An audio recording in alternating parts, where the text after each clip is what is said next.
Your Excellencies, Dr. Alois Rubuka and Dr. Jeanette Zudi, Ms. Mariku, Professor Malcolm Harper, Dr. Sarah Varghese, Shri Biren Bhutta, Professor Mehul Chauhan, Ms. Lorraine Lobo, MLA, distinguished guests, citizens of Jabalpur, academicians and participants from India and abroad, representatives of industry and business, professors and students of XIDAS.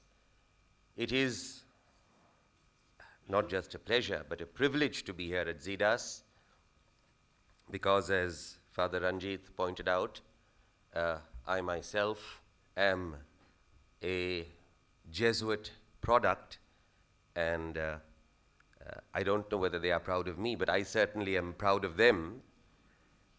And before the start of this conference, I had the pleasure of going around this campus, and it's really extremely beautiful.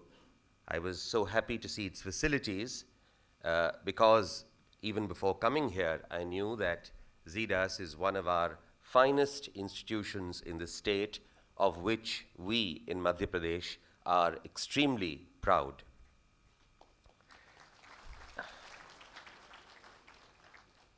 Sustainable development is a complex term, difficult to understand, and as Professor Malcolm Harper pointed out, sustainable is often used as a weasel word to cloak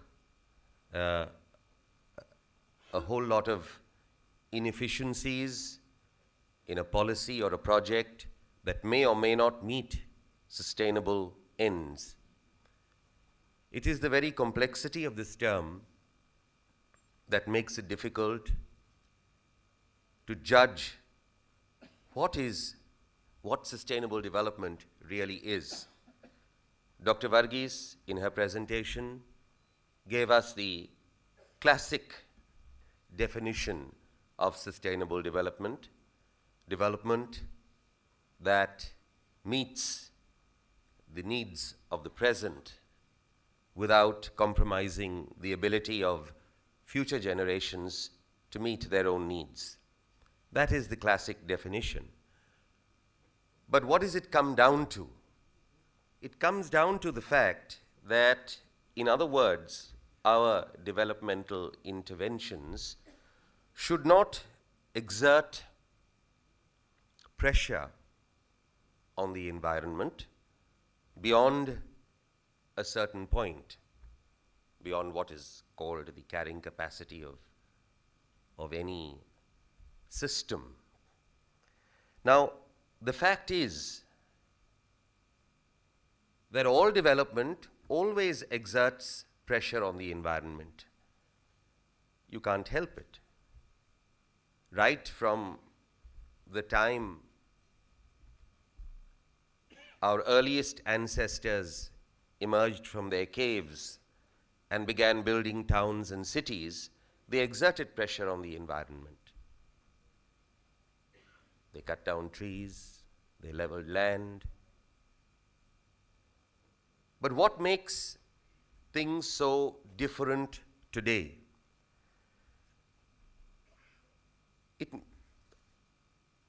It is different today because we possess, because of the technologies that we have developed, we possess an enormous capability to destroy some things which our ancestors did not possess. And so there was always an automatic balance. But technology today enables us to destroy far beyond what previous generations could do. And that is the reason why we need to modify our policies, our programs, our interventions to manage to retain that balance, because the technologies we possess enable us not only to feed our needs, but they also enable us to feed our greed. Mr. Bhutta quoted Mahatma Gandhi when he spoke about being the change we want to see. I would quote again this famous quote of Mahatma Gandhi, which says, "The world has enough to feed or to meet every man's need, but not enough to meet every man's greed." That, therefore, is the guiding principle. It is not that development itself is something bad, but it is the kind of developmental policies that we follow that can result in unsustainability.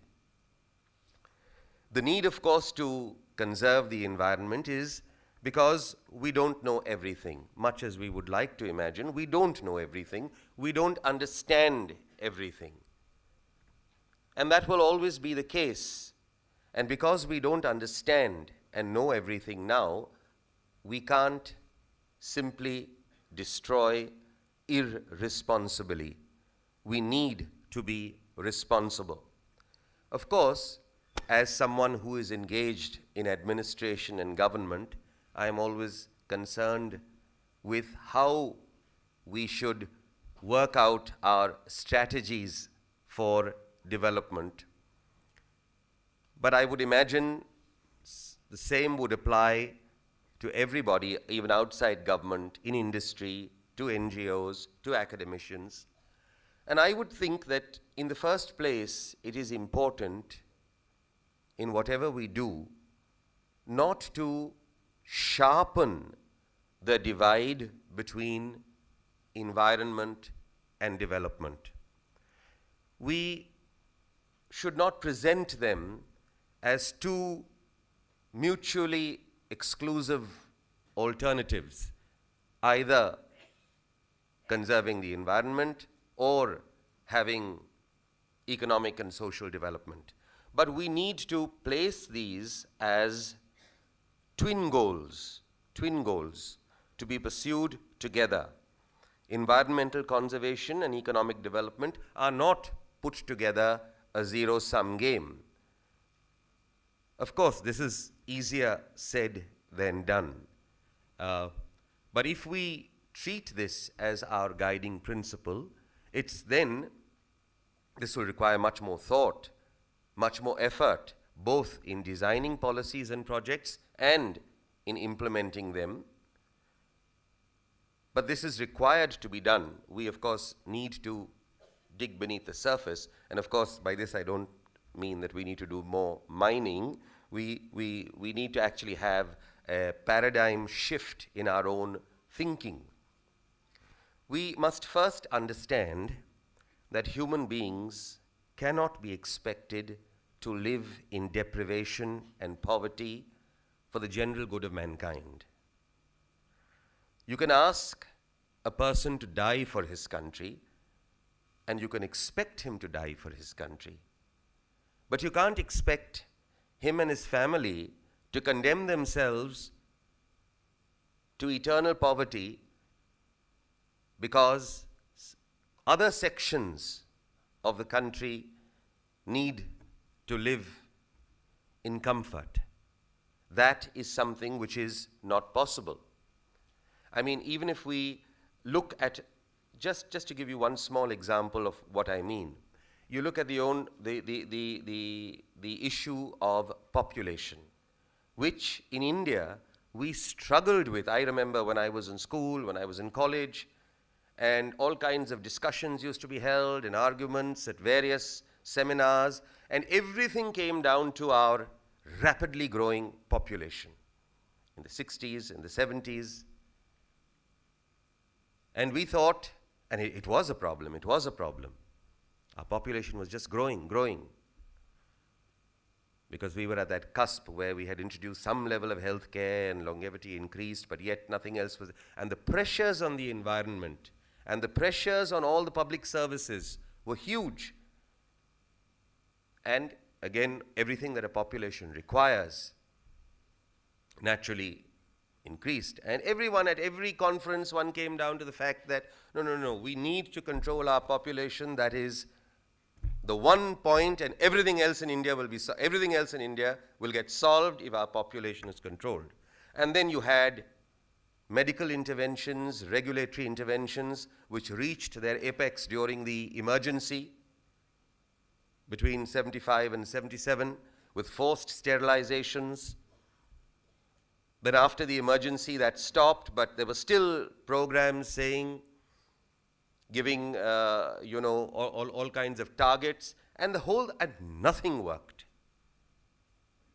It didn't work. Even people who came in to be sterilized because of the incentive offered had the number of children they wanted to have, and then they would come in for a sterilization. And yet, then our population problem actually today is not a problem. Today our growth rate of population is less than 2%. In some states we have we've reached almost replacement rate. But how did this happen? It happened because people didn't have children because they had no access to family planning methods. They had children for other reasons.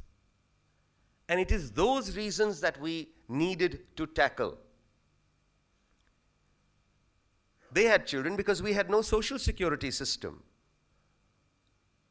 They had children because we had a high mortality rate. A large number of children died before they reached the age of 5. How did a couple know how many of their children were going to survive to adulthood? And so they had more children. Besides, we had very little access to education. So, with the result that actually having more children made, for the family, it made economic sense. Because what you cooked for 5 people could suffice for 6 people. But one more hand to work meant an additional wage that came in. And there was no expense because the children were not going to school. And of course, with the climate we have in India, clothes and things are not an issue. You didn't have to buy books. Entertainment was not an additional cost because there was no entertainment. But with the expansion of education, what happened? The child went to school, and therefore an additional child did not mean additional income. It did not mean an additional wage. With health interventions, I know we're not the best in the country and in the world, and as Professor Malcolm Harper pointed out, on many parameters, India is lagging. On some parameters, even below countries in sub-Saharan Africa, even behind Bangladesh, all admitted. But the fact is, there has been improvement. And when there was improvement, and when children went to school, and when parents realized they had a stake, therefore, in having smaller families, children were living longer, there was more guarantee that children would live to adulthood, then having larger families really did not mean more income. It meant more expense. When they were convinced themselves, they began having fewer children. And that is how the problem got solved, and more so with women's education. And why with women's education? Because once the mother was educated, then there was no way she was going to keep even her daughters at home. She would send them to school. And once they were in school, it meant no additional income from child labor. That is really what was the turning point in the control of our population. So, I am only giving this as an example to point out how social issues need to be solved by looking deeper. And those are the developmental interventions that we need to make, rather than a ham-handed approach of what we would imagine was what we would think is the result. You have to involve the stakeholders themselves. Now, one point further I want to make, which has actually been made by speakers before me, that sustainable development is not only about the environment. It's not only about forests and trees and rivers.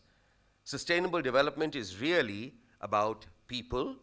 It is development that is inclusive. that is integrative, that is equitable.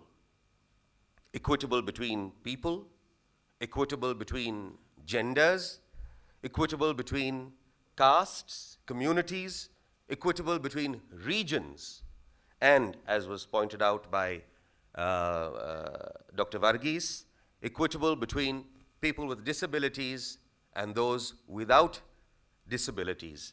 And therefore, policies of equity and inclusion alone will lead us to a kind of development which hopefully would be sustainable.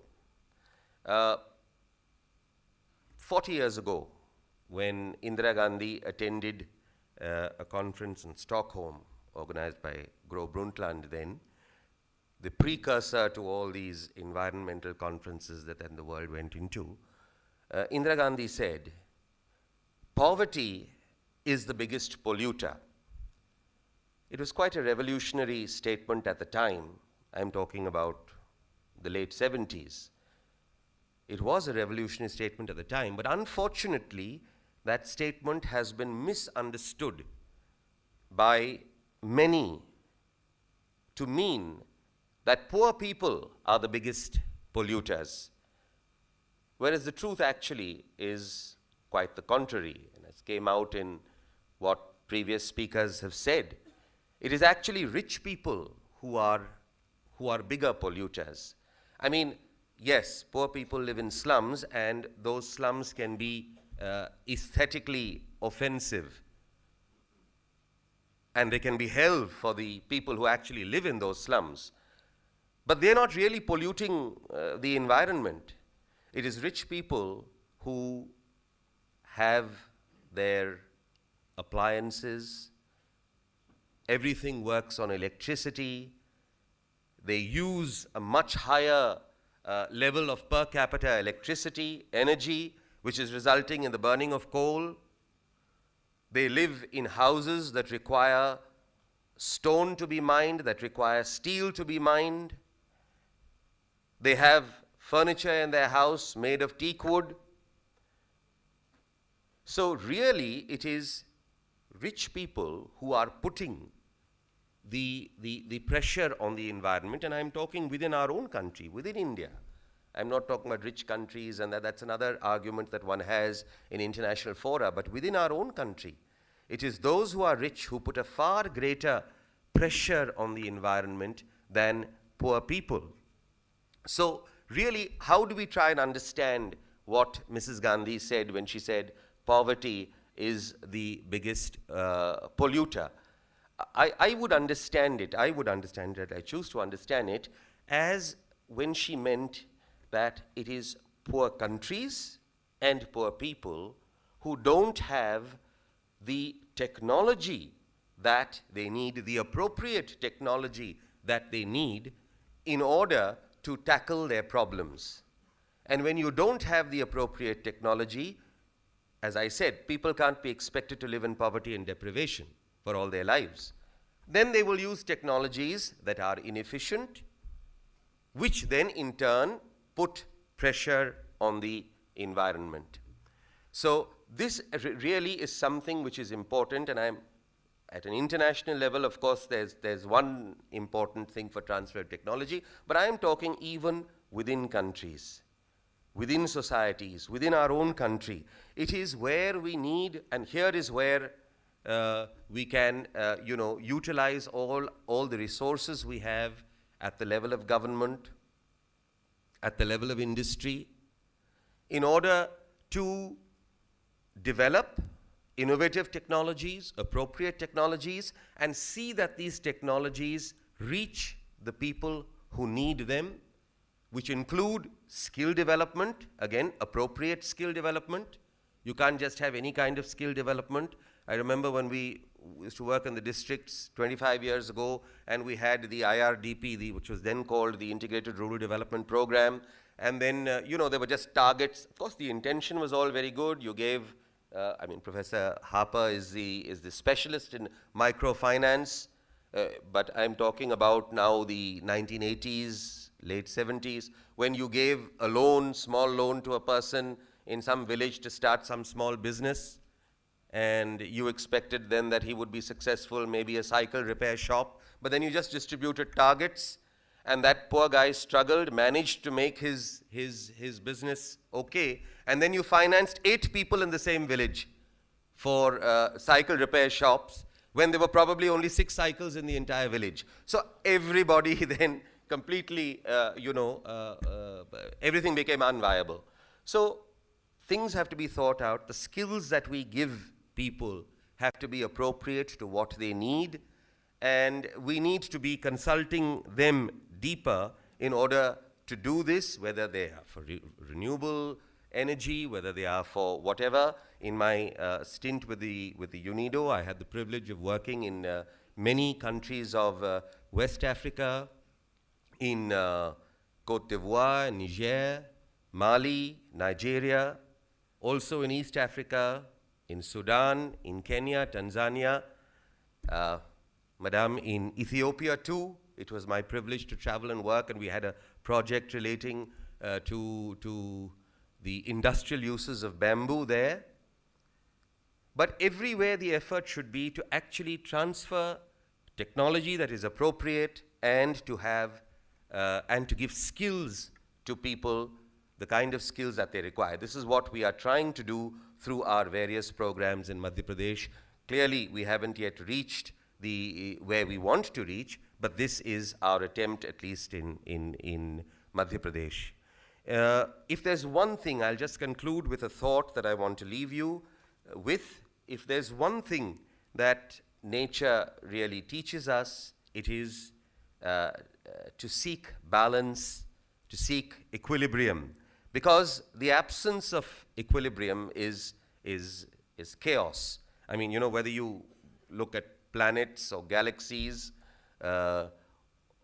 if there is no equilibrium, then there's chaos till an equilibrium is reached. Or even if you look at the DNA, or just mutations that take place, if a mutation is unviable, it dies out, and mutations will continue to take place till an equilibrium is reached. Then it becomes the new normal.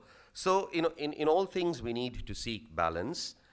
Similarly, in our developmental approaches, by balance I don't mean a kind of deathly silence or the silence of a graveyard, a balance that is based on injustice, because if there is no equity and if there is no justice, we will never get social equilibrium. Social equilibrium comes from an attempt to bring in equitable and inclusive growth. I am happy to see that the themes of today's conference there are various themes I saw from the program. They include civil society, they include state, they include international development institutions, industry, business, stakeholders, and citizen empowerment. So I'm certain that at the end of 2 days, unfortunately I myself will not be here, but at the end of I look forward to receiving the results of the deliberations that each of the working groups have. But I am confident that at the end of this, there will be a deeper and better understanding of sustainable development in all its facets. I wish the conference entire success. Thank you very much. Jai Hind.